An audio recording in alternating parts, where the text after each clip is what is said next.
Oh man, what a debate. What a debate. What a debate. What a debate. What a debate. What a debate. What a debate. What a debate. What a debate. Can you relate? Can you relate? What a debate. What a debate. What a debate. Can you relate?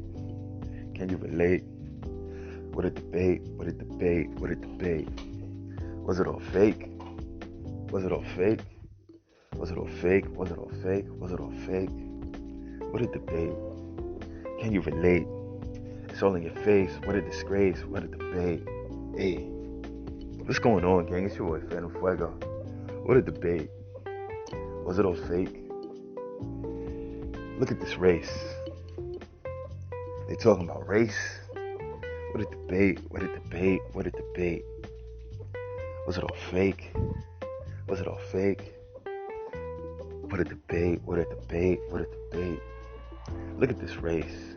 They talking about race. Was it all fake? What a debate. What a debate. What a debate. What a debate. Oh man, guys. What a debate. What a debate. What a debate. What a debate. Wow. I mean, you even had a fly in there for 2 minutes and 3 seconds. I mean, this was really must-see TV, you know? They had to do something entertaining, I guess. Had to figure that out.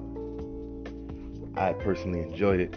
I know there were many people who, while they were upset at the quote-unquote antics of a Donald J. Trump, many of these same people really didn't care for the debate last night, which is unfortunate because it just seems like you're not satisfied either way. You're complaining that Donald Trump is, doing too much grandstanding and, making a mockery of the seat of power which he resides in. He's making a mockery of the system. He's making a mockery of the presidential process. He's making a mockery of the debate process. He's just making a mockery of things. So last night, University of Utah, Salt Lake City, you have what for the most part was a much more conservative, much more well moderated until certain points. I thought both debaters did an excellent job. You saw them with their pen and their pad. They were taking notes and making sure they could rebut what was being said to them, like true studious law students. They were, listening for the most part, so their replies could actually be in context with what was being asked of them by both the moderator, who I actually think did a good job. I know she's gonna catch some heat for her moderation, but I mean, her and Kamala were literally arguing with Mike Pence simultaneously at times. So while that could be construed as her taking a side, for the most part, I felt she was pretty impartial, and I felt that she allowed both of them to speak. While I would have liked a bit more questions to be asked, following up on initial statements from both sides, just to get into some more detail. I think that maybe perhaps less topics, but more in-depth information on those topics might be a more ideal scenario. Perhaps 7 topics and dig deep on those 7 topics, as opposed to try to have immense discourse on 11 topics in a 90-minute period. I just don't think it gives you enough time to really dig deep into each topic, and that's a theme I've been seeing across social media. So while I do think that this event was far more substantive than the previous, I don't know who to blame for the lack of substance in the last one, so I'm reserving judgment until I see debate 2 And because I don't want to sound I don't want to sound like a Republican, but I feel there was blame to be given on both sides. I feel, Trump could have allowed Biden to talk more, and I feel, had he just allowed Biden to talk more in certain instances, Biden may have talked himself right into a hole. But I feel that Trump, has some impatience, has some impetuousness, has he's very young and spry and energetic for a 74-year-old individual. So, he can kind of be like a Brooklyn street brawler sometimes. And he is from New York City. He's from Queens. Queens had a pretty bad brawler scene back in the day as well. So yeah, I definitely think a lot of that hot blood runs in his body. But when you're a 70-year-old and you're running for your second term of election, you should try to be as composed as possible. Ideally. But yeah, I think back to the second debate, I think it was very interesting. I think that a lot more information was shared. I wish there was two moderators, because sometimes I feel that one moderator is not enough, or three moderators who could, all three ask questions, all three chime in to see who is the one holding up the debate from moving forward, and who is the one who are the parties responsible for a lack of transparency. Because I think with one moderator you can get into this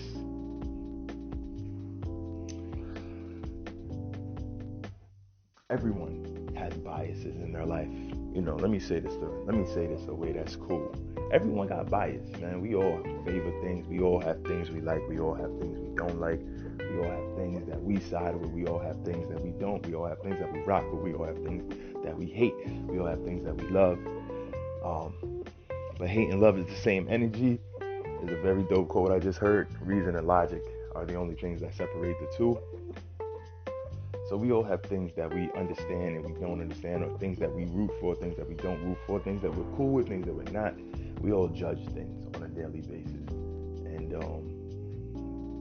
those that carry on like they don't judge things, or don't like judgments, I don't know what to say about that. Because we all make executive decisions on a daily basis. This is hot, this is cold, this tastes bitter, this tastes sweet, this is salty, this is just right, this is too oily, this tastes perfect, this is nice and crispy. I like these jeans, I hate that color jeans, my hair is better this way or better that way. I want to braid my hair, now I want to leave it out in the fro. I want to get a cut, I want to change the color of my hair, I want to change the color of my lipstick, my nails, my eyeliner. I want to put on a different pair of shoes today. I'm going to take a different route to work. Instead of taking the bus, I'm going to take an Uber. I'm running a little behind. We make these conscious decisions. We make judgment calls all the time. So people that talk that they don't like judgment call stuff, I feel it's just trying to avoid the eyes of the world being on them. And that's cool, but I don't know how much you can evolve yourself not having the eyes of the world on you. That is, if you want to evolve yourself for the world. You may not want to. There may not be anything or anyone worth adaptation. You may be good where you at. We love you just the way you are. You know what I'm saying? And that's real talk. I love all my fans just the way they are. But growth and development and evolution are all signs of intelligent life, and all signs of life that wants to keep going into the future. Because if you don't grow, adapt, evolve, and change, if you don't grow, adapt, evolve, and change as times require those changes, you can become a Neanderthal, you can become outdated, your ways of thinking, your ways of doing things can become extremely outdated, and you can be left with the dinosaurs, right? You can definitely you can be young and left with the dinosaurs at the same time. It's real crazy. It really does happen. So I say all that to say, it's crazy how this debate was organized. 90 minutes of fun. 90 minutes of fun. So you even had people lining up and going to movie theaters, sitting in car drive-ins across the country and communally watching this event. It was available on YouTube. It was available on your local television stations. It was an event that was widely shared. And so let's get into it. So you have Mike Pence, who I feel made some very strong statements, and I would like to review some of those. So number one, he spoke about when the issue of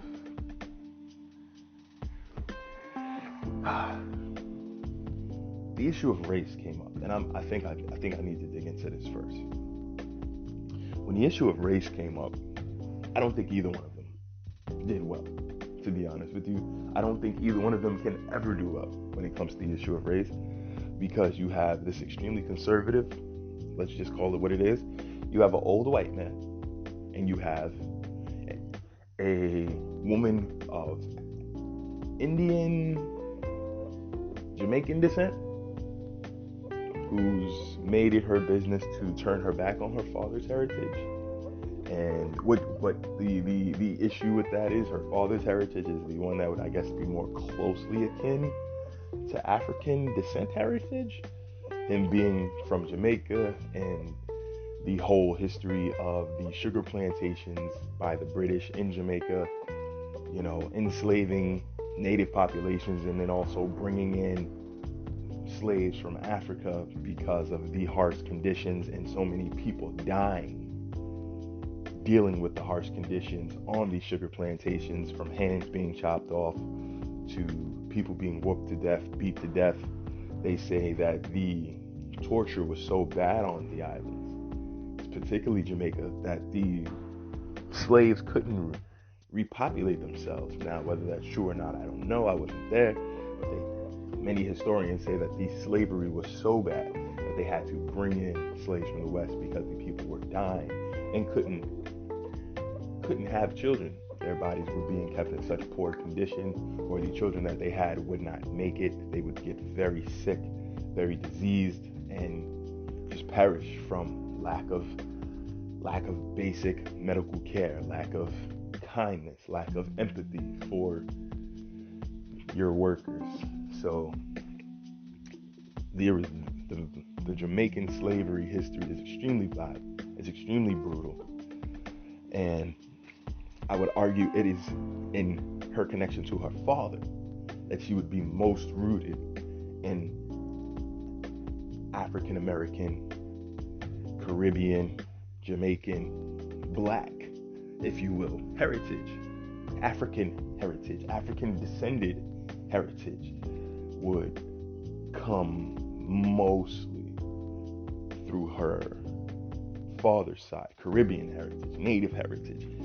Like, her mother is natively Indian, is a citizen, is an Indian woman, and there is nothing wrong with that. That is beautiful, but I don't know if we would necessarily classify the people of India as being of African descent. So that part of it's just a little interesting to me, because I do see Miss Harris, Senator Harris, with the Chuck Taylors, the Timberlands. I see her going on shows like The Breakfast Club, and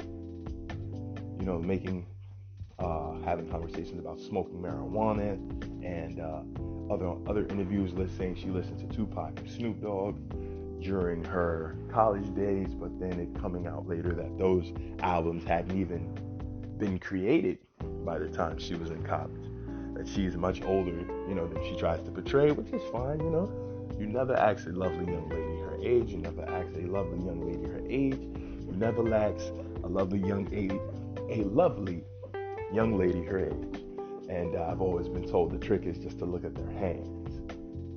So some game for you young brothers out there. If you like, you're talking to a woman and she might be a little older than you, but some of these women, they take immense care of themselves. They work out, they meditate, they keep positive thoughts in their head, positive things going on in their lives. They keep their circle nice and calm and humble.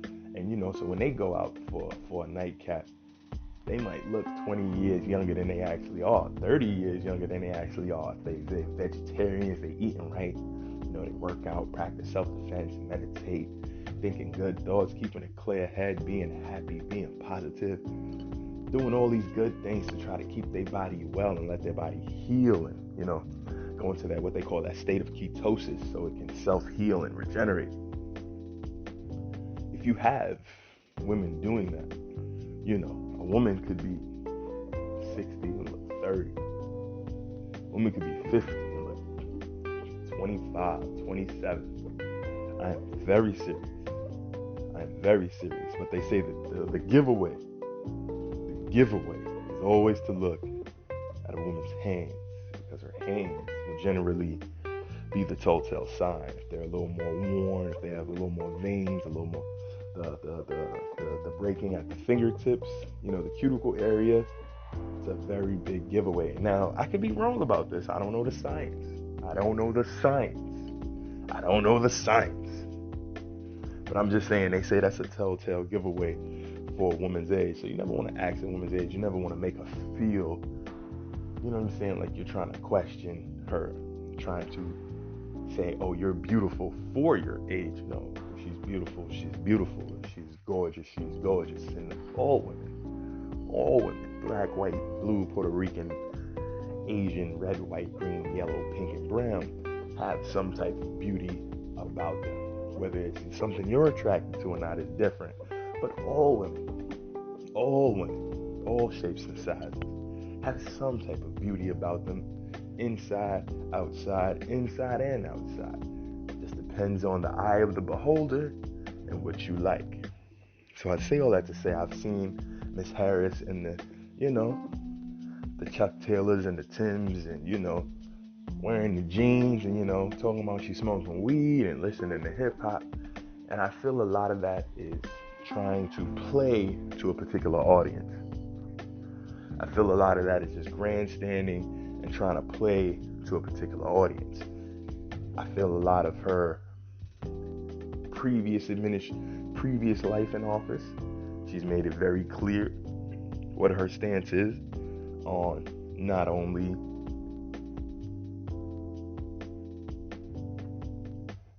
prison, jail, the school to prison pipeline, but also the Black, African American, Caribbean, Afro descent, Latin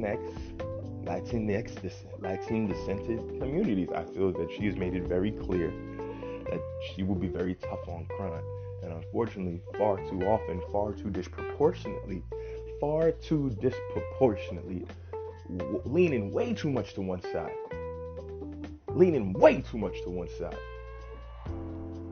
You have this woman, and she's put people in jail. They've stayed in jail for extremely long periods of time. They stayed in jail longer than their sentences. They've had very harsh conditions in those jails.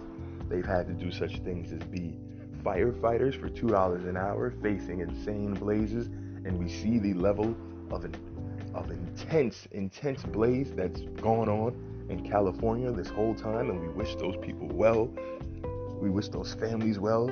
We say RIP to those who have lost. RIP to those we have lost during that time in those horrific fires. We wish the people who have lost their homes and their property and their businesses well, and hope, they can get some level of relief and recovery, that they can be built back even stronger and better than ever. But we will not play these games. Democracy Now! Has done amazing reports. Vice News, Vox, HBO. I mean, there are tons and tons of in-depth news reports on the voluntary firefighters, if you want to call them that, if you want to call them volunteers, the $1 firefighters, some people call them, that have had to fight these fires in California, and how that was a big part of the budget in California, was this almost free firefighting labor team. Firefighters who, after they finish their sentences and this quote-unquote voluntary assignment, can't even transition into actual firefighting jobs. So it's really offensive that people play these games.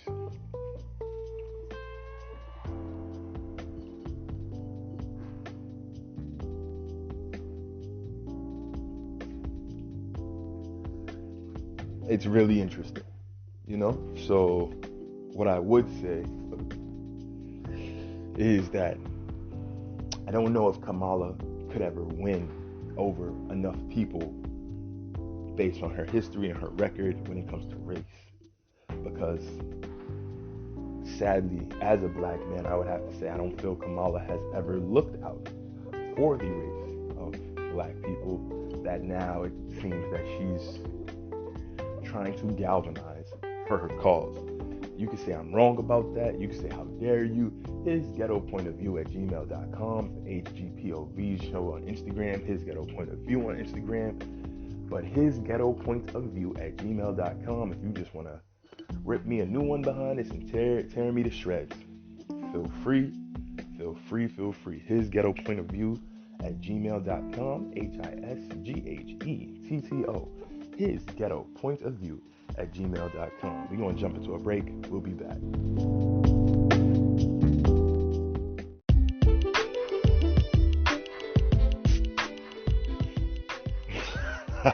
Yeah, so we back. So jumping right back in. I don't feel that Kamala has done enough to defend black people. I don't feel that she's done enough to forget just defend, because that sounds like a group that will require special treatment.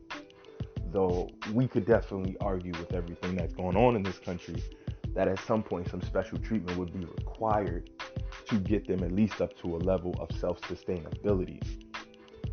Just like with the Native Americans, with Irish people, people of Latin descent who've gone through traumas like the $13 billion that was just given by the Trump administration, which some people will definitely say has come entirely too late, and people have had to suffer, and Trump threw out paper towels when he went down there to Puerto Rico. Insanity.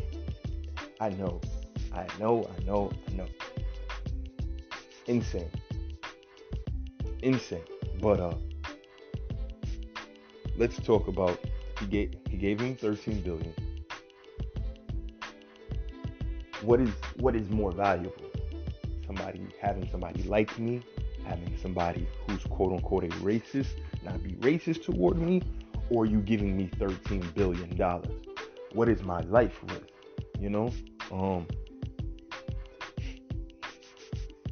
What is a life worth? What is a life worth? So I say all that to say, it makes no sense that I would sit here and pretend that if somebody disrespected me, disrespecting my culture, disrespecting my country, that I would not take aid from them if my country needed it. If I felt somebody was being disrespectful to my need, and then they turn around and respond to my need, even if they have their own agenda, because everyone has an agenda, even if they have their own reasoning for why now my need for aid is important, if it's just a ploy to get people to vote for me. If I succeed at that ploy, great. If I fail at that ploy, fine. But you still, if you really have been guaranteed and earmark that money if you really received $13 billion?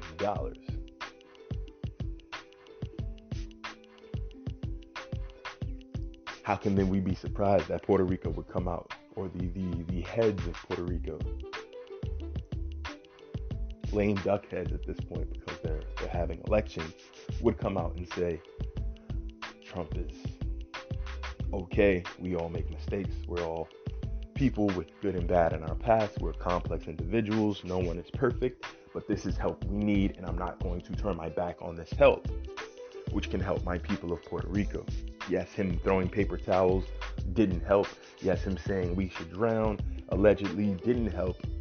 None of that is helpful. None of that is showing humanity. Giving $13 billion to someone shows humanity. Is $13 billion enough to redevelop everything that was lost in the country? Probably not. But to pretend that $13 billion wouldn't help at all, I think that's not being genuine. I think that's disingenuous.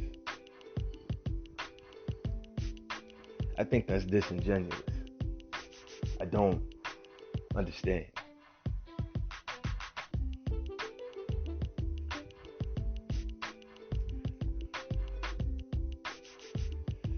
I think that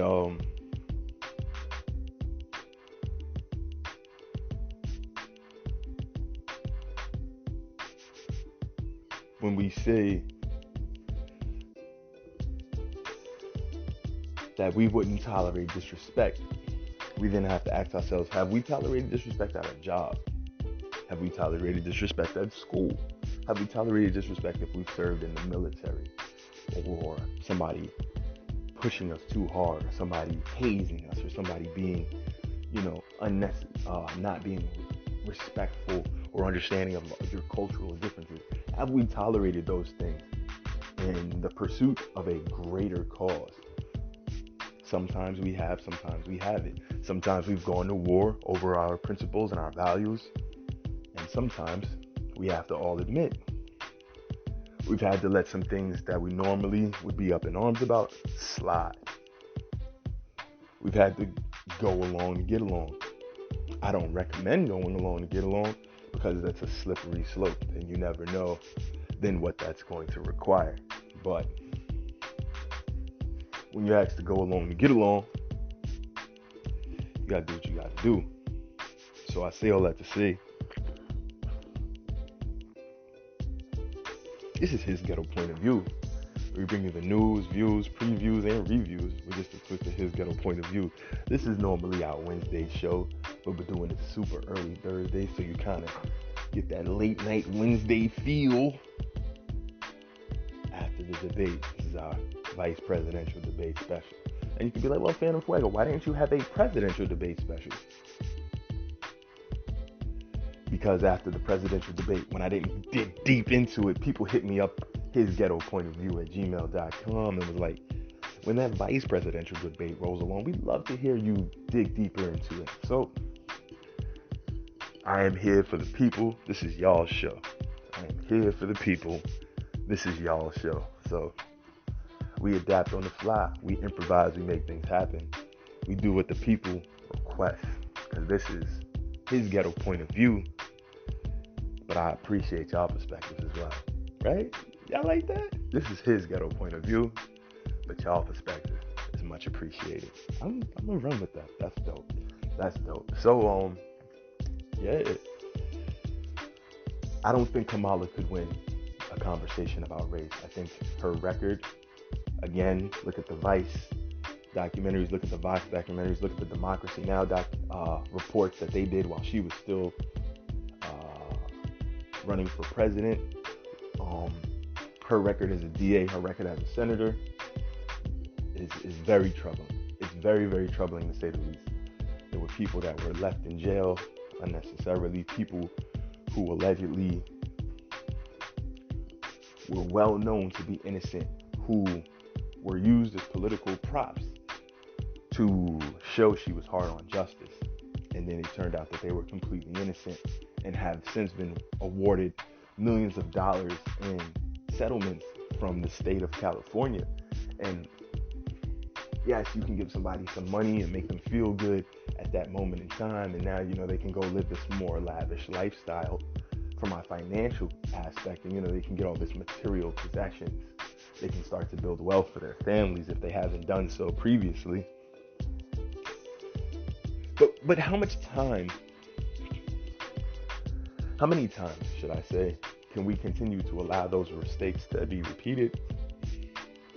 And if those intelligent people, these people who we make leaders, don't reevaluate and make changes to the system, real tangible changes, because a lot of times bills and laws are passed that have no effect except to be good PR. And we've got to deal with that. A lot of laws, a lot of bills, a lot of mandates, a lot of letters are written. A lot of things are passed and proposed just to be PR. Just to be PR. We could really get into how Nancy Pelosi, Speaker of the House, is very, very intelligent woman. Is well aware of what the budgetary restraints are of her government. And she would genuinely know if a $1.6 trillion offer from the government is really all that is feasible at the moment, or if they can continue reasonably feasible, because at the end of the day, the Fed just prints money. But she would know if that was reasonably feasible, or if asking for the 2.6, 2.8, 3.1, I think her most recent ask was 2.4. She would know what would be the breaking point, what would be the hemorrhaging point, what would be the point of no return, what would be the point where this debt is going to be so crippling to the future generations and our children's children that we may need to reevaluate how we fix today, because we could hurt today, we could hurt tomorrow trying to fix today, we could hurt tomorrow trying to fix today, we could obliterate tomorrow trying to fix today. So I also feel in that same vein, Kamala would know if new laws she passed, as she transitioned from senator, district attorney, as she made this transition in her career to the Senate from DA, she would know if laws she passed along the way were beneficial, if laws she fought for, if laws she didn't fight for, if things she championed, if causes she put her name with, if causes she supported in conjunction with other senators or other representatives. She would know if those things made practical change. She's boots on the ground. She's got Tim's on the ground, right? So she would know. And as she ascended and became just a representative of an office of other lawyers who were doing similar work that she was when she was the head of the DA, she would know, because they have to report to her. She might not see the day-to-day transactions anymore. She might not see the day-to-day activity as much anymore at that point as you start to climb the ladder and aspire to political positions. But there would be enough information being given to her before she put her name on things and her signature on things, where she can make intelligent decisions. And in some of those instances, mistakes were made. Insane mistakes were made. People's lives were forever changed. People's lives were forever changed. And you can't just keep throwing money at those type of situations. You can't just keep throwing money at those kind of situations. So, I don't think either one of them would do good. Now, when it comes to Mike Pence, he doesn't really have the same record of egregious amounts of racism. And I've been trying to comb through his record and see, what really big cases that he's worked on. And the man has been he's lived a very conservative life. He's done a lot of more middle of America politics. Had his conservative talk show, had his conservative TV show. So, while the man might be a blatant racist, very well may be, the policies the man was writing didn't affect communities with large amounts of people of color while he was doing his local politics, as opposed to Senator Harris, whose local politics was in the state of California, which is a place densely populated by people of color, black people, brown people, red people, blue people, green people. I'm just playing. It's densely populated by African Americans, Latinos, black people, Hispanic people, etc. And her policies sent people to jail for things like truancy. Truancy was you could get a felony for truancy, even if your child had serious medical conditions. And this is another thing that has been well documented and that several amazing reports have been done on. And for us to pretend now like none of these things happened with Senator Harris, I think is extremely disingenuous, and I think shows that we are some of us, I should say, are so in love with the fact that we're going to have a black woman in the Oval Office that we will take any resemblance of what a black American woman should stand for, ideal-wise, or any resemblance of what a black American woman should behave like. If she's wearing the shoes, she got the swag, she got the look. She gets played on SNL. She's actually been on SNL, if I'm not mistaken, as well. She go on the Breakfast Club and things like that. Talk about smoking weed, listening to Tupac and Snoop. I feel she's playing to an audience. She'll bring up her allegiance to particular sororities which are heavily membered by black women. So all of these different things are being used to say, hey, look at this beautiful black sister. Let's get her in the office irregardless. So I don't think either of them can do well on race. And you could be like, damn, Phantm Phuego, you just went in on Kamala. I mean, his ghetto point of view at gmail.com. Please, if I'm missing something, please send me the articles, send me the reports, send me the data, send me the official source material. Don't send me some nonsense. Send me real information for me to please look at. So, and if I'm wrong, man, I am one of these people that believes in journalistic integrity. I've taught classes on journalistic integrity. I taught my students all the time. There is integrity that needs to be in journalism. And if you have no integrity as a journalist, you are not able to stand by the things you report. And also, if you make a mistake, if you're not able to stand the same 10 toes down, 2 Tims down, 2 Tims to the floor, and apologize and make amends and be just as proactive and high energy and just as public and in front with your acts of making amends, your acts of contrition, your apologies, your solemnity, your response, the way you fix it. If it's just not as high energy, if it's just not as gung-ho, then you ain't ish. You ain't shit. Pardon my French. You ain't ish. And I don't know what to say about a person like that. If you ain't ish, you ain't ish. If you can be wrong proudly and publicly, then you should be just as proud in public to correct yourself. But it seems too often people are proud in public, but they try to softly fix things.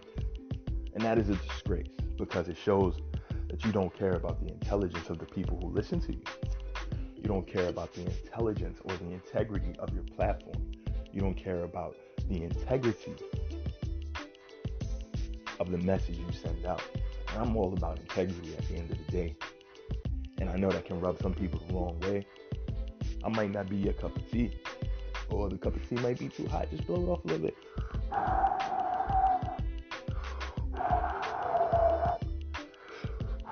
And sip it. I mean, sip the tea. It might be a little tastier that way, a little cooler. You know what I'm saying? It might sip the tea. Don't guzzle the tea. This is tea. You know what I'm saying? This is good for that healing. Nice and warm you up inside. Out here, on the East Coast, it's a chilly morning. It's a perfect morning for some tea. We here with it. It's his ghetto point of view. Have a cup. Bringing you the news, views, previews, and reviews with just a twist of his ghetto point of view.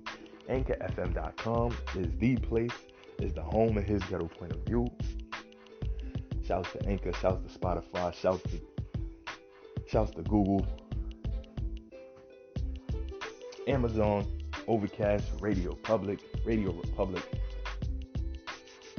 several places with dope and enlightening and inspiring and informational, and I hope entertaining as all hell podcasts are shared, listened to, laughed at, cried with, angered by, and most of all, motivated by. All of those happen. That's where you can find his ghetto point of view. So yeah, I'll continue to do the research on Vice President Pence and see what I can dig up, because the man is far from a saint. The man is far from clean, but just based on the regions where he did local policy, the regions where he did statewide policies, the regions where he did region-wide policy even, it wasn't until he started to climb higher up the political ladder that his actual policies could even affect the whole nation. So, he's a very middle of the road, very vanilla, vanilla type of politician. And I don't say that with any disrespect. I just mean that the man doesn't really have the same body of work to draw an ire to. Whether you say that's good or bad, the man's made tons of mistakes in his political career, of course, because we all make mistakes. But none so detrimental as that they've cost people their lives unjustly. They've cost people their freedoms unjustly. They've cost people their freedoms unnecessarily. Now, Kamala did bring up a good point that there have been several judges appointed to seats recently. I believe she said 29 judges appointed. None of them were black. And that is the problem, because it is 2020, and there's no reason that 20 different judges should be appointed and none of them be black. But at the same time, there were about 29 new 29 new black senators appointed recently. So, I don't know. There's a give and take, there's a balance. I am personally a fan of black judges. I am a black man, and I would love to see more black women and black male judges, because I think it's just it helps to bring parity and balance to such a high office as being a justice.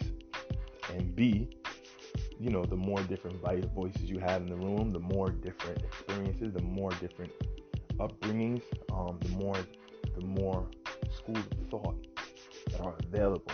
The better everything is, the more diversity, the better generally something is. This is his ghetto point of view. We're bringing you the news, views, previews, and reviews. We'll be back.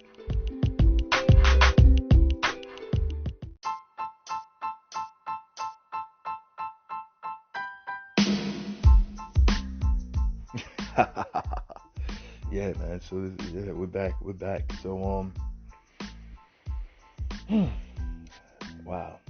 So, Vice Presidential Special, his ghetto point of view. His ghetto point of view at gmail.com is the place to get at us. His ghetto point of view at gmail.com is the place to get at us.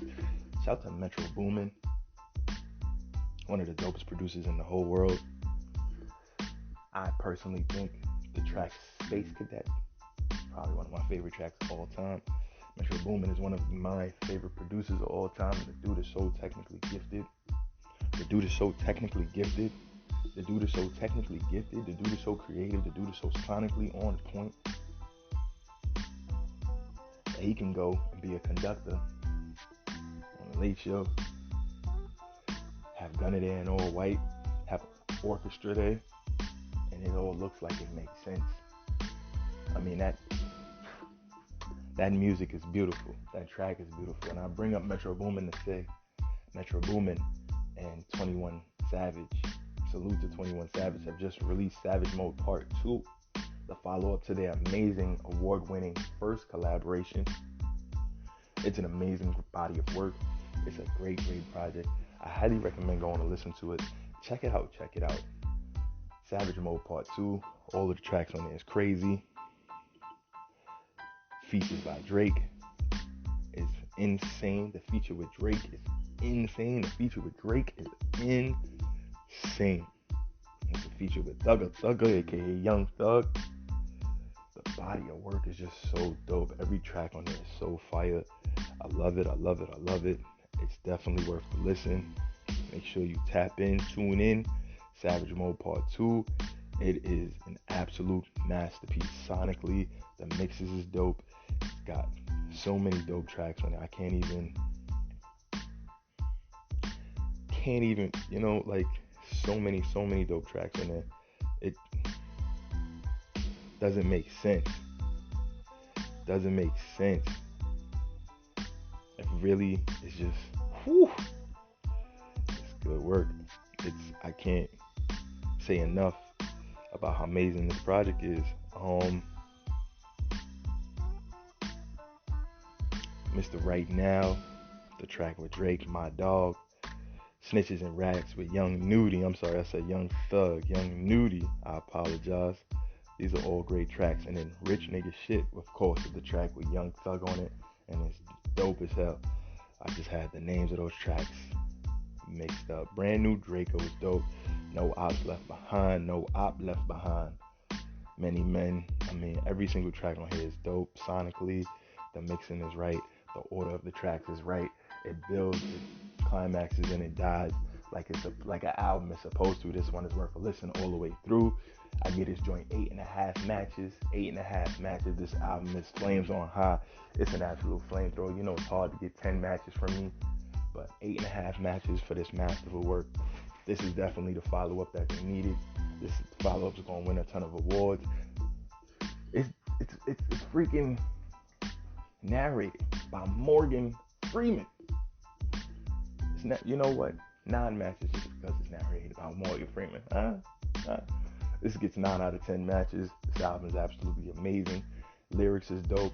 Beat selection is dope. Compositions is dope. The way the songs were crafted together is dope. The technical parts, the mixing, the mastering, it's all on point. It's all dope. The songs all melt and blend into each other like a Metro Boomin project does.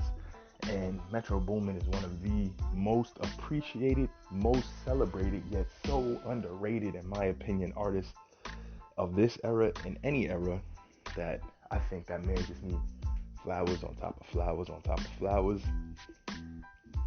And that man just needs flowers on top of flowers on top of flowers. So I love it. I want more of it, and I highly recommend that you check out that Savage Mode Part 2. It's your boy DJ. I'm sorry, I keep saying that sometimes. It's your boy Phantm Phuego. This is his Ghetto Point of View, where we bring you the news, views, previews, and reviews with just a twist of his ghetto point of view. Also in the news, before we jump back in to this very, very, very interesting vice president debate, there has been a lot of firestorm going around in NYC over the reclosing of zones, the relocking down of the city, and eventually the state, and what looks like and trying to attack particular hotspots and zones in hope that will quell or calm the need to completely shut down the city.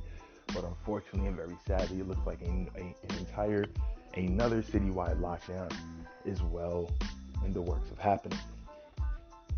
What I would say, gang, is if you haven't done so already, please do yourself a favor, stock up. Do yourselves a favor, stock up, get some groceries, get some food, you know. Make sure your family, you know, has all the medicines they may need, all the water, the toiletries. Don't let yourself run out. Yeah, if you got kids that got diapers, buy a little extra. If you got kids that need pull-ups, buy a little extra. You know what I'm saying? Buy in bulk if you can. If the money's available, because things are so tight right now. This economy never fully recovered, and now it's about to catch another sucker punch. People's jobs never fully recovered. People never fully recovered from their bills. People never fully recovered their livelihoods, their lost wages, and now they about to get, in the words of Street Fighter Ryu, and again. They about to catch it. You know what I'm saying? So I wish people well. I myself am out here in this East Coast area, and this is just going to be interesting times, man. This is just going to be interesting to try to deal with. This is just going to be interesting to try to manage. And some people are not managing it well. You see in some of the Orthodox community clusters, they're going so far as to burn the mask and still be outside in massive droves, and regardless of all of the... Well, let me not say they're not managing it well. They're managing it the way they see best. And I think there is something to be said and to be respected and to be revered about people who love their religion and love their faith and love their culture to the point where they don't put anything above that. And they will, according to the articles that have been written recently in the Gothamists, shout to the Gothamists, they've been on it. Great NYC paper that's really in the pulse of things out here in the city, and they've been on the ground with a lot of this stuff. Shout to the Gothamists for showcasing the various celebrations that have been going on in the Hasidic and Orthodox communities. Shout to them for bringing awareness to the fact, these celebrations that have been happening, bringing awareness to the fact that people aren't happy about these shutdowns, and they to be having these shutdowns around the same time that the Jewish faith is celebrating many of their holidays. That's a very controversial thing, because you're telling them not to celebrate their culture. And if they truly are in love with their culture, and their culture is the first thing that is important to them, at the end of the day, they root themselves and they foundation themselves in their Jewish faith, then you can only expect an aggressive retaliation or an aggressive response. As the Gothamists reported, there was shoving on both sides between the police and many of the people outside reveling against needing to be away from one another when this is their time of communion, and this is their time of remembering the past. So that is only going to intensify, and I don't expect that to end anytime soon. I don't expect that to go away civilly at this point, because too many blows have been exchanged, literally, figuratively. Too many blows have been exchanged on both sides, so that's not going to end well. Then you have other people around the city and around the tri-state area and in the East Coast saying, well, it appears like this community is being given some favoritism, and that this community is not being treated with the same level of stick to the script attitude that other communities and other religious observances, even the different protests that have gone on, have, some people would argue, been treated much more aggressively. So yeah, I don't know what to say, except I personally feel that signs of unity and strength are to be learned from, and whether we feel they are foolish, foolhardy, bad decisions, unwise decisions, out of character decisions, or whether we feel they're beautiful, excellent, strong shows of faith, family, trust in one another, trust in your culture, trust in your beliefs, trust in what you're rooted in. A show of unified strength is always positive, and there can always be some lessons taken away from it, even in these times. So I just hope that the city figures all this out, because it's definitely going to get rockier before it gets easier. You know, it's definitely going to get rockier before it gets easier. And yeah. I'm just all eyes and ears as this thing continues to roll out. In addition to that, as they've closed down clusters of the city, the plan is projected to start to fully institute these closures by this weekend and going into next week. So I guess they could give people time to prepare and put the word out and let people know that, they're really starting to crack down. They've already started the rollout of the crackdown, but they plan to fully intensify by Friday, which I think kind of lines up with the ending of some of these holidays and celebrations. So I think they're trying to be culturally sensitive, while also the city at this point, Cuomo and de Blasio, are trying to understanding that without being some level of cultural sensitivity, this could be a powder keg, this could explode. People don't want to deal with it. I watched the movie Bushwick. I highly recommend you watch the movie Bushwick too. When they went through that part of Brooklyn, the Hasidic Jews was busting back at the people invading. That group of Texas and all these other states that seceded from the nation in the movie Bushwick, when they got to the Jewish town, the Jewish people was firing shots. So that means that people are already aware of the armament that the Jewish community has, the level of military might that the Jewish community will roll out if deemed necessary. I think that police are well aware of the level of military might that can come from the Jewish community. Many of the people in the Jewish community now in the city are people who go back and forth to Israel, are people that lived in Israel for a time. And anybody who knows anything about Israel, one of the things that was very much the law for a very long time was that you had to serve in the Israeli army for at least 2 years to be a citizen of the country. I think they may have recently changed that ruling, but for a very long time you had to, as a part of your duty to the country, serve in the military there. So there's a very much a different nationalism when it comes to Jewish people, when it comes to people from Israel, when it comes to the Orthodox, when it comes to the super Orthodox, when it comes to the Hasidic communities. That dynamic can get very interesting. It can get very hairy. And as the movie Bushwick showed us, they is not afraid to hit back. I've also been watching shouts to Urban X podcast. I checked out this Netflix series called Unorthodox, where this young lady, she got pregnant by a man in the community, the Jewish community. She herself was a part of the Jewish community. Her mother had left and what she thought abandoned her, but the reality was her mother was tired of that way of life and chose to leave the community, so she had to leave her baby, her daughter, in the community to be raised as a part of her leaving.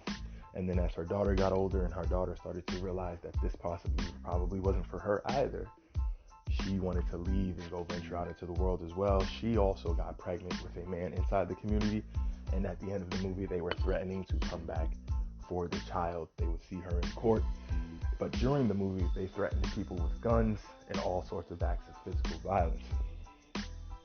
So despite what we may think about people in the Jewish community, I think it is well known that if they need to, they will use any means necessary to get their point across. And I think many people in the police department, especially the higher ups, know that. Politicians know that. These rabbis are very well connected. They're very powerful.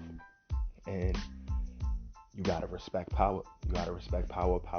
You gotta respect unity. You gotta respect togetherness. You gotta respect family.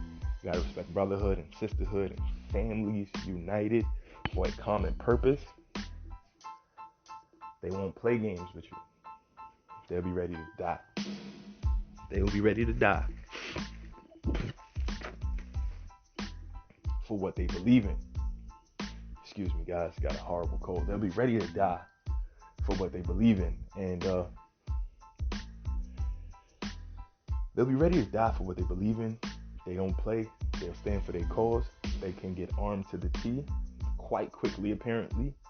And did the police want the situation to escalate like that? When people are celebrating their culture, when people are having their, it's like an army, saying, chanting its songs and screaming its togetherness mantras. The same thing can happen during a religious observance. You're screaming your religious songs to the top of your lungs. You're chanting. But you know that you're doing what is right and what is in your mind holy and pure and just and sanctified. And anyone who would come in the way of that, they would immediately be collectively identified as an enemy, a common threat that you now in the streets by the hundreds or thousands, or even in some of these instances tens of thousands, would be collectively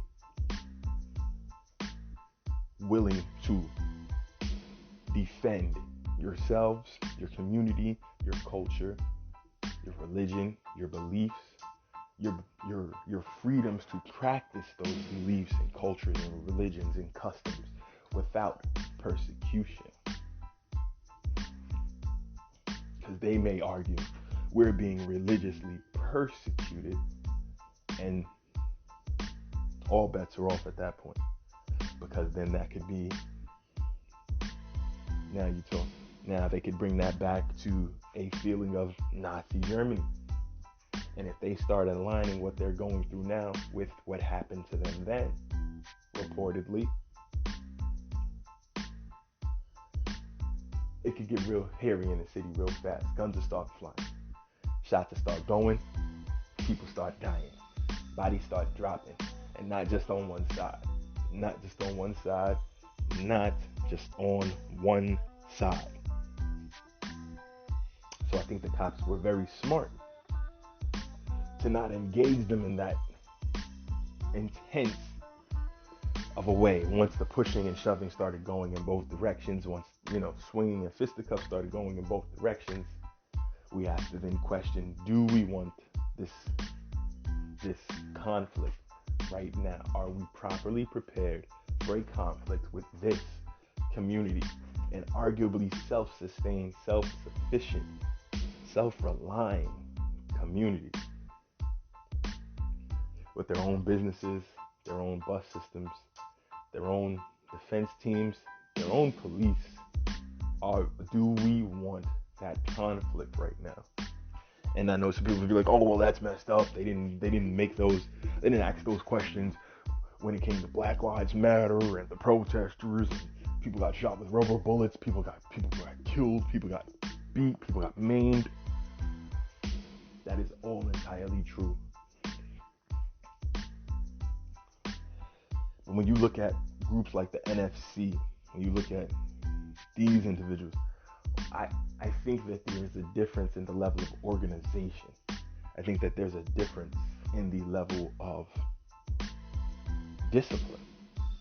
I think that there's a difference in the level of love and fervor for what they're doing. People in the very ultra-Orthodox community have grounded themselves in a lot of very serious practices. People in the Hasidic community as well. And so a lot of that stuff takes discipline and dedication and a love that is not easily beat, is not easily quelled, is not easily calmed down, is not easily fought back. When people are so in love with something, they will die for it. When people are so in love with something, with a person, their child, their daughter, their niece, an idea, a religion, a concept, a community, a family, they will die for it. Did we want a bunch of Jewish bodies in the streets? Because this is all that was going to happen. And then there would also have been police bodies in the streets. And just how would that look? how would a civil war between the Jewish community and the police of NYC turn out? How would that look? There are Jewish members of the NYPD. What side would they have to take? How would this whole thing play out? There are Jewish politicians all throughout NYC, all throughout the state of New York. How would that play out? What sides would people have to fall on at the end of the day? And how would everyone else who shares this city with those people be affected?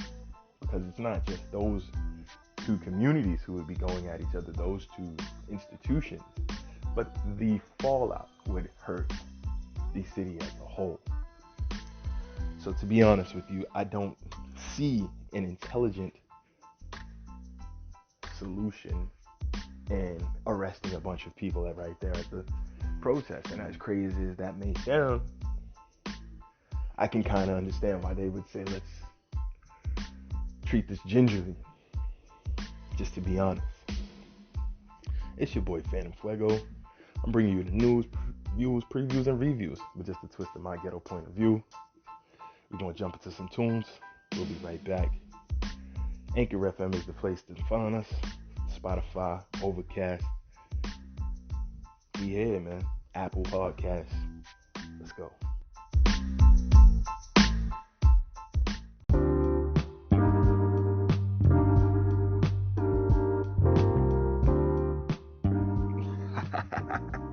So yeah, back to the debate.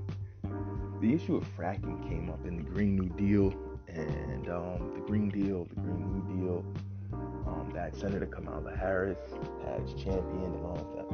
Alexandria Ocasio-Cortez, AOC, shouts to her. The issue of that came up in whether Biden and Kamala would be for banning fracking, which has a harmful effect on, arguably, because the data is still inconclusive. We have to be honest, the data is inconclusive, which has an effect on the environment, but would also have an insane effect on people's livelihoods.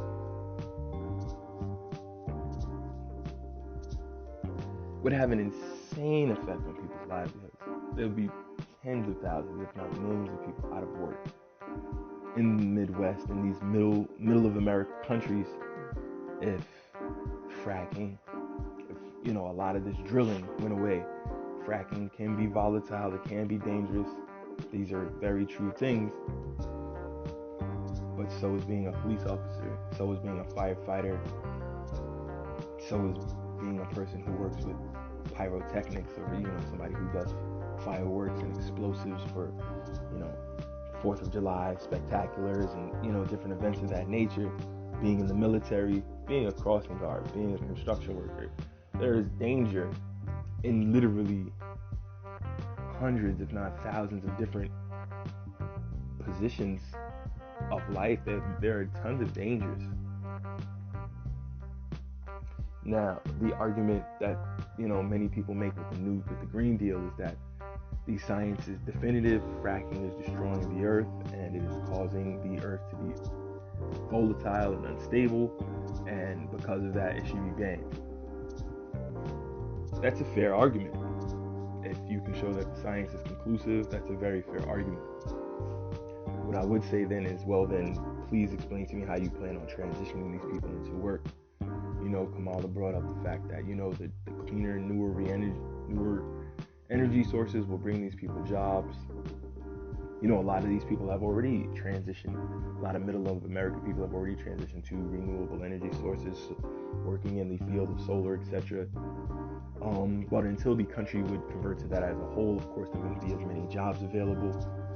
So, I'm all for renewable forms of energy. I'm all for, clean energy. I'm all for doing things that sustain the planet, help the planet grow, help the plant life grow, help the animals, grow within moderation, within their safe numbers to grow, because you always have to keep a balance between animals populations growing and animal populations, passing away, and the natural order of life. I don't think we should go around just unnecessarily killing and depopulating animals, because I think the natural order of things, that things are kept natural, as much as natural as possible. If the environments and habitats are kept as natural as we can keep them, those things will, kind of organically take care of themselves. I think the earth and Mother Nature and has always had a way of taking care of those things, and a lot of times man being egotistical, and I don't mean just males, I mean man and woman being egotistical and full of ego, we can not realize how much we need the earth, not realize how much we need the animals, the plant life, how much we need the environment, how much we need this ecosystem to run in as organic a fashion as possible. And through our need for evolution and our need to continue to expand and our need to continue to refine what we do and to continue to upgrade, that can definitely have a negative effect on the planet. Our need for certain types of energy, which are finite, meaning that these types of energy don't last long, that can definitely have a negative effect on the planet. So I get all that, and I understand the importance of the fracking debate. But what bothered me last night was that Senator Kamala Harris, as her presidential counterpart, Joe Biden, have both made it very clear that they would ban fracking. And I mean, it's on, you can easily just do a Google search, Joe Biden fracking, Kamala Harris fracking, Kamala Harris, Green New Deal, Alexandria Ocasio-Cortez, or AOC, Green New Deal. Tons of media outlets have done reports on this. They have said it in enough previous speeches, previous presentations, previous lectures that they've given, previous interviews that both Kamala Harris and Joe Biden have given, that they will ban fracking. Day one, they will ban fracking. And Biden also made it clear that on day one, he would also ban Trump's tax cuts, which reportedly, according to the position of Vice President Biden, give even, just the standard people a $2,000 tax cut and then an additional $4,000 tax rebate. So it's about an additional $6,000 that a family of four was benefiting from yearly because of Trump's tax cuts, which of course helped the people at the top. But Pence's position was that, yes, we cut the taxes, we cut the payroll taxes, we cut the employee taxes, and by doing that, these companies are more inclined to bring labor back. Even most recently, I've come to learn that Louis Vuitton has a manufacturing home in Texas now, which is insane. I would have never known that Louis Vuitton would bring that level of manufacturing to Texas. So, I mean, to me, that's amazing, because now you have more jobs which were not in America before now being brought to America. Are they the highest paying jobs? Salaries and wages, are always never at pace with the cost of living in this country. And that is something that also needs to be addressed and figured out and dealt with. But more jobs have been brought into this country over these past 4 years. I think that is something that we can, just tangibly look at and see, and look at the numbers, look at the companies who have brought back their manufacturing plants, their distribution plants, verify whether these manufacturing and distribution plants have been brought back. I can personally talk about the whole situation with Amazon out here in the tri-state area, and how the Amazon has hired tens of thousands of people and brought in tons of jobs, and they were actually trying to even build more facilities out here, and a lot of pushback and restraint was put on them, and they were handcuffed to do some things. But I personally know people who are working at Amazon and enjoying the experience. So all I can say is, this country needs, people need to be able to go to work. People need to be able to have a sense of pride in what they do every day. Know that they can provide for their families.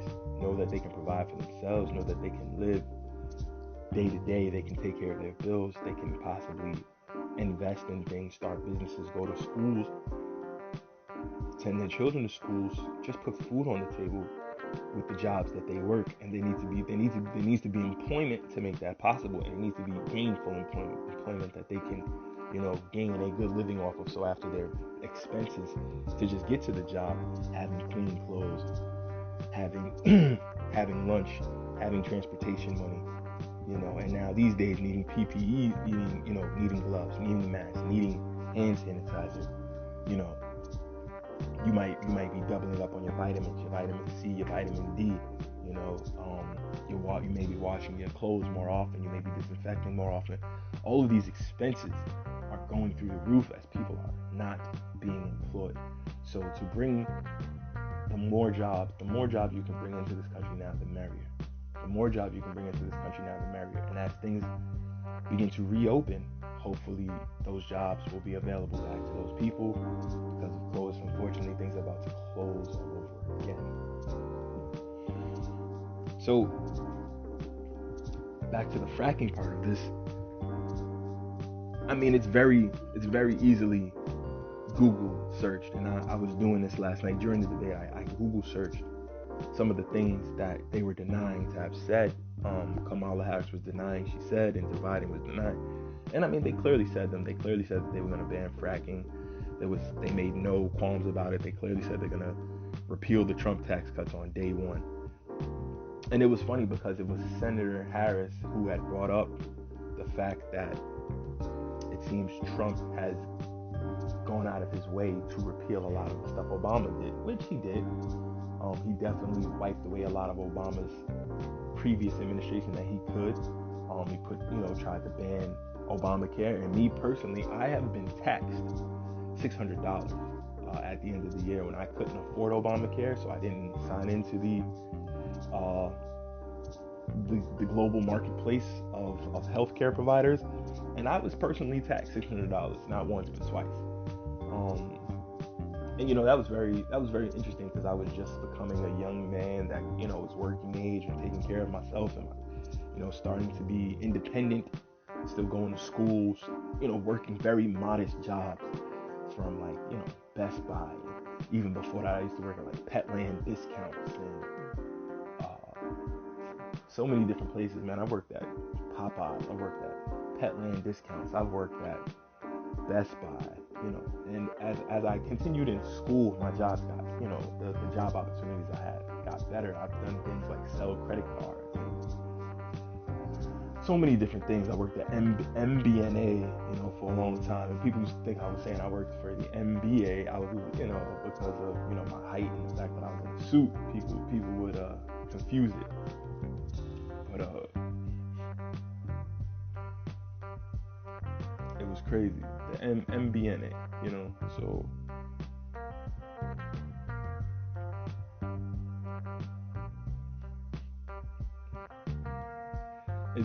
so it was crazy. Even a funny story behind that, when I first got the job with MBNA, people thought I was saying NBA, tall, slim young man with a suit, so I guess they thought I might have been trying to go get drafted or what have you, and it was around the summertime when I started with them, so I can understand how people thought, oh damn, this young man must be trying to look for the NBA's office, he must be going to get drafted, to have draft interviews, so that was funny. That was just funny. I wish I did have draft interviews, and I love ball, so that would have been amazing, to live that life to a degree, but sometimes, the things we think are glamorous are really, really full of heartache and misery. So, gotta be careful what you ask for. But I say all that to say, yeah, man, this one security guard, he was like, good luck, man. I wish you good luck. You look like you got it.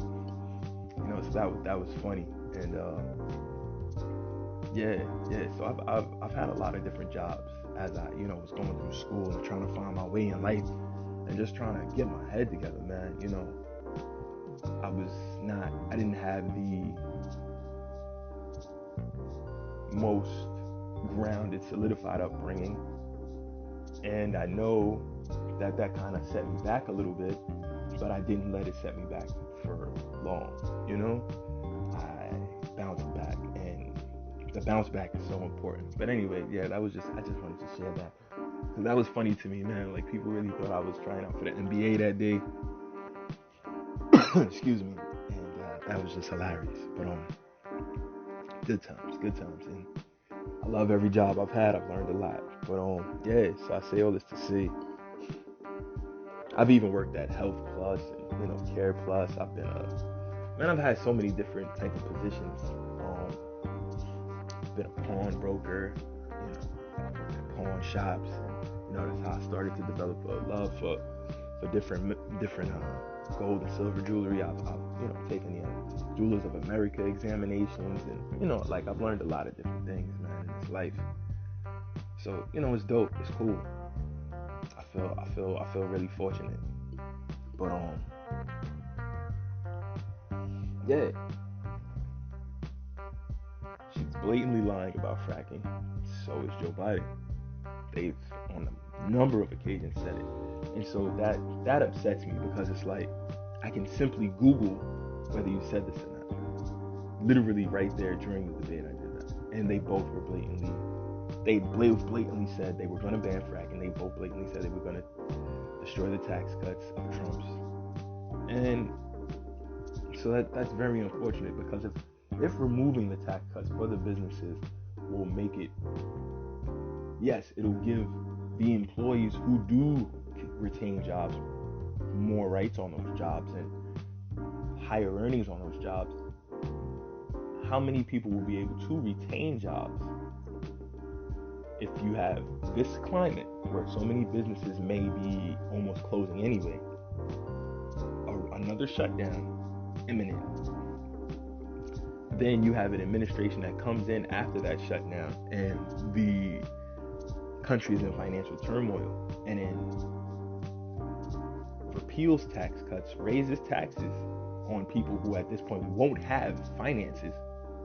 You're going to raise taxes on people who don't have the finances right now. Under lowered taxes, you're going to raise them. Then you plan on enforcing the companies that could hire people as things reopen to pay people higher salaries, which is always good. Employees, especially these essential workers, need tons and tons more money than they get. Absolutely. So but companies are smart about this. If a company has to pay an employee $18 as opposed to $15 an hour, that company is going to have less employees. That company is going to absorb that cost by removing a few employees from its workload and allow the salary of those employees to now pay for the new expenses, for the new increases. So there'll be less people working. So there'll be more people out of work. So a few more people may make more money at their jobs, may have better health insurance, etc. But the cost will be other people won't have a job. And so we have to ask ourselves, is that worth it? In some people's minds, it is. Some people's minds, we're a capitalist society. Who cares what the other person has? And in some people's minds, it's like, well, we're also a community. And if I have a job, but no one else around me, if for every 10 people, only 2 people are employed, that's insane. If for every 10 people, 3 people are employed, that's insane. If for every 10 people, only 5 people are employed, that's insane. That's a 50% job loss rate. That's if out of the entire country, only 50% of it was able to find a job because of everything that happened with the pandemic, with the virus. And then if taxes were increased after that to try to help the economy bounce back, you would have tons of people out of work. You already have tons of people out of work. Imagine if out of the 340 million people in the country, 300 to 340, let's just say 300 million to make the math easy. Out of the 300 million people in the United States, let's say 150 million of them were without a job.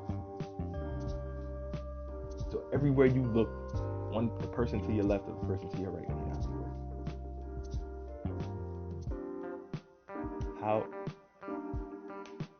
How do you survive? If you're working, the person to your left and to your right are not. By these statistics. If you're in an elevator with 4 people, 2 of you have a job, 2 of you don't. Do those other 2 people not have a family to take care of, not have things that they need to do? I don't even think of that as socialism. I think of that as just being communal. We have to sacrifice as a team for the greater good. And if we don't do that, if we just worry about ourselves, then those people who are hungry will eventually turn in on themselves. And when they realize they don't have anything, they will target those that do. There will be anarchy in the streets. There are already robberies going on in broad daylight all across this country, especially in the city areas where people have lost their jobs and have not gotten their jobs back, or have gotten jobs back on a part-time or temporary basis. Working less hours, having more expenses, needing to buy masks and things of that nature, working on less sleep, working different shifts because they can only have a particular amount of capacity at particular physical locations. A lot of people weren't blessed and fortunate enough to have a remote type of work possible for them. So I don't know how that makes sense. I don't know how cutting fracking makes sense right now at this time. I don't know. I know eventually we will have to continue to convert to different types of energy. But if there is not a tangible plan in place to take everyone who's working in that field and train them to transition into the new field, you got to start with the younger people. The older people are going to be reluctant. You're going to have to early retire folks. You're going to, so then how do you pay for these folks to early retire? If they have to retire 10 years earlier than they normally would, that's more expenses on the government. That's more Social Security. That's more, bonds that may be, government bonds may be cashed in if people had bonds and stuff in their 401k. Stocks may be cashed in if people had stocks in their 401k. That's all I see is a trickle-down effect of an insane amount of expenses on our country, and I don't know if that makes sense. I don't know if any of it makes sense. It's truly troubling to me that they can get away with this. It's truly troubling to me that they can get away with this.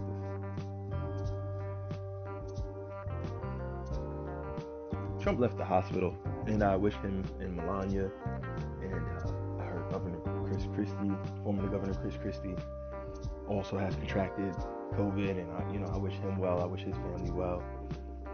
So many people in the administration now have contracted it, but they say Mike Pence and his wife have been tested, and so far they're doing well. And people be like, oh, well, they should just pass away.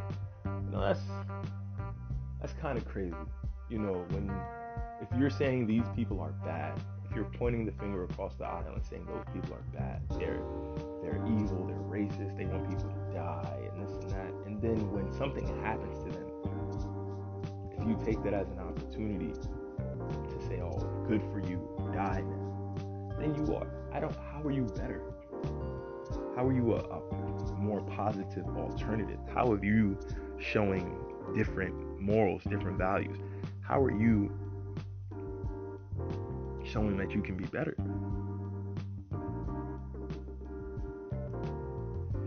I don't know if that does show you better.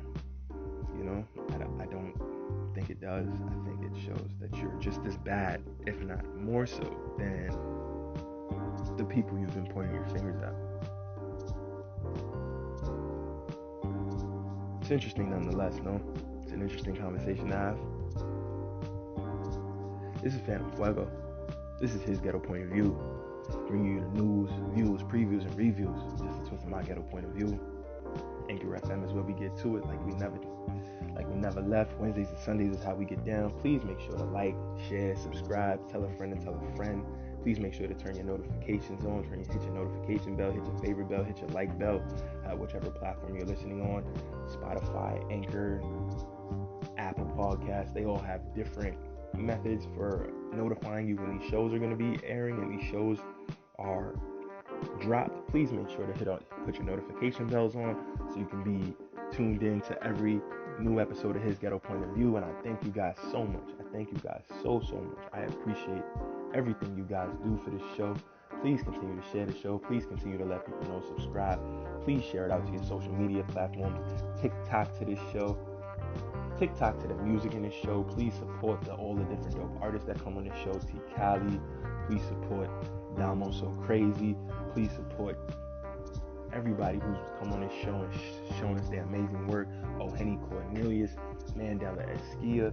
Please support all of these dope artists. I have some more amazing artists on the way. Please support the Urban X family. Please support the God Black Dot. Shouts to Shauna J. Please support her and all her amazing endeavors, whether it be at Atlantic Records or the hosting she's doing for BET. Please support the Goddess Commander Flame, aka C Flame. Please support all of the artists that I've played their music so far, including Sasha Just and Merce the Big Body Benz, Merce the Goddess. Please support these amazing artists. They do it because they love the culture. Please support the business people that I've brought on by, checking in on what they're doing and seeing their endeavors as well.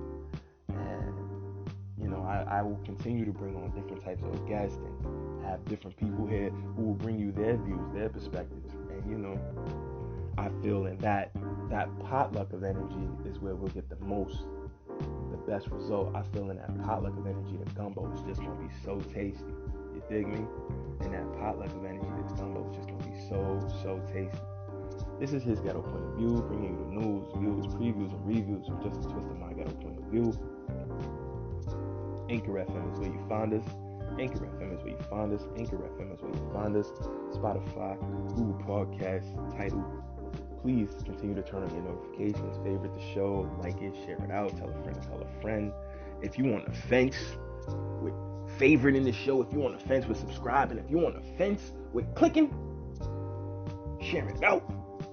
Get off the fence. What you waiting on, man? This is the dopest show coming right now. We're going to jump into another break. We'll be right back. Let's go.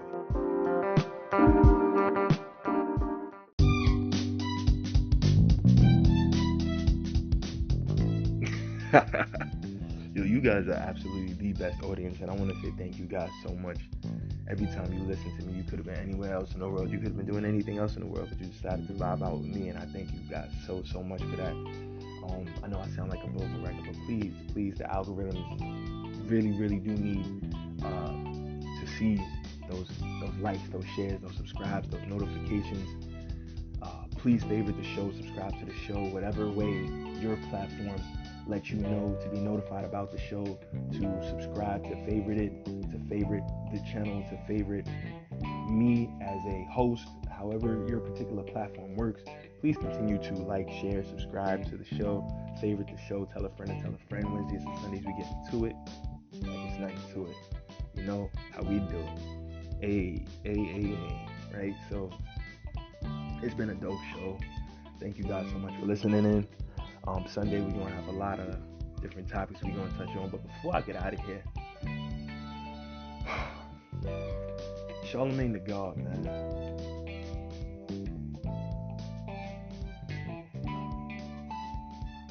I'm not sure what Charlemagne the God's problem is right now. But, I feel he has a serious issue with black people asking for ownership. I feel he's being, marched out there anytime black people want to own something as the person to explain why black people are too silly to own. Whoa, what are you saying, Phantm Phuego? Hold on, stop the presses. I'm going to get into this more on Sunday, but I just think that Charlemagne needs to just kind of fall back before he's on the wrong side of history with this one. I'm gonna really, really dig into this on Sunday, but I just feel like he's been coming at Joe Budden's crazy. He let Andy Schultz come at Joe Budden's crazy. He comes at Joe Budden's crazy on The Breakfast Club. He uses these immense platforms he has because of his partnerships with iHeart to attack people who are looking for ownership. Now he's talking about how Kanye allegedly owes Big Sean all this money. And if Big Sean didn't come out and say that, it's very interesting that Kanye come out and say that. And what bothers me about that even more is that tons of artists are owed money by labels. Tons of artists are owed money by labels. Kanye was the face of a label, and as such, the debts of that label come through his name. Now, whether he's actually the person making the most money off of these people, and whether the debts are actually his at the end of the day, that's not as entertaining as saying Kanye West owes Big Sean $3 million. Because if you start talking about different people at the top of these corporations owing Big Sean $3 million, because of their work with Kanye and good music, nobody knows what you're talking about. You're convoluting the information. You might be being more technically correct, but that's boring. It's boring to be technically accurate sometimes. And so I feel like Charlemagne likes to sensationalize things, and far too often the people who are entertained by his platforms don't take the time to do the research. As in the people with the debate last night, you'll have people who watched the debate last night who will never take the time to just simply Google what Kamala Harris and Joe Biden have said about fracking, have said about the New Deal, have said about the tax cuts, have said about any of the 11 things that they debated last night. Their positions on race, their positions on any of the things that were debated last night. There's this big thing going on where they're like, Trump is not going to be okay with the transition of power to the next administration. Trump has made some very fiery, incendiary comments. Trump doesn't feel that this just sending people ballots that they didn't request is the right way to do it. People should have to request an individual ballot. That, in his words, millions of unsolicited ballots are just going out and just with people's names all around the country. And because of that, that would allow people to cheat the system, people to cheat the process. And it's one of the reasons Trump also argued that the census should be terminated, because if you're going to auto-generate ballots, one of the easiest ways to do that would be to just use census data from people who have just filled out censuses and just send them ballots they never requested. And reportedly from local news sources, ballots have been found in ditches, ballots have been found in dumpsters. It's going to be very hard to definitively know who's going to win this upcoming election. That's very disturbing, because if you're saying this election is so important, one of the easiest ways to show everyone across the entire world the importance of it would be to have some sanctity, a look of purity or holiness toward the voting process, to make it look like that's going to be without blemish, without fault, without stain, would be the easiest way to show people how important it is. To have it be all of this uproar over just the voting process is only going to trickle down to the people. It's only going to get people mad, regardless of who wins. If it clearly can be presented, that's something amiss. I hope I don't get an unsolicited ballot, because I don't want unsolicited ballots. I want to be able to request the ballot if that's the way I want to vote, or go in and vote if that's the way I want to vote. But I don't want people telling me you have to take this ballot that we sent to you and fill it out, because so many of those ballots that have been sent to people have reportedly not even had all of the correct information on who they can vote for in their particular regions, their districts, their cities, their counties, their towns, their boroughs.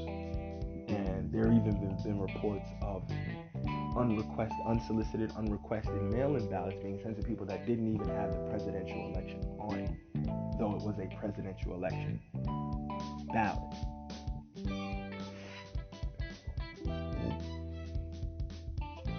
All of this is just gonna end up in a firestorm, and we here for it, y'all.